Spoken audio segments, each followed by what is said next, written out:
વાર્તા દૂધવાળી અને તેના સપના। એક હતી દૂધવાળી, તેનું નામ ગોપી। ગોપી માથા પર દૂધથી ભરેલી મટકી મૂકી ગામમાં જઈ ઘેર ઘેર દૂધ વેચતી। એકવાર તે આવી રીતે દૂધ વેચવા નીકળી।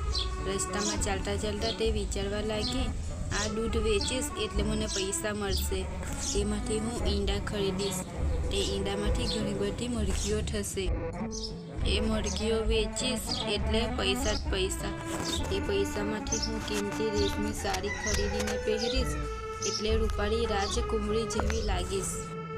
કેટલાય સારા દેખાવડા યુવાનો મને પરણવા તૈયાર થશે, પણ હું તો માથું ધુણાવીને તે સૌને ચોખ્ખું ચોખ્ખું સુણાવી દઈશ, ના, મારે નથી પરણવું।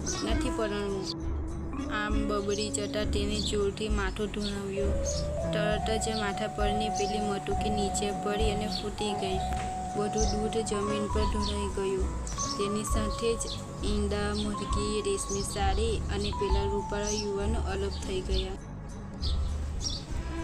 તરંગોના મહેલમાં રાચવું સારું નહીં, એટલે કે ઘણા લોકો એવા હોય છે કે હું આમ કરીશ તેમ કરીશ, આમ માત્ર સપના જ જોતા હોય છે। આથી આપણે જે સપના જોતા હોઈએ તેના માટે મહેનત કરવી જોઈએ, તો જ સપના પૂરા થાય છે, નહીં તો સપના જ રહી જાય છે।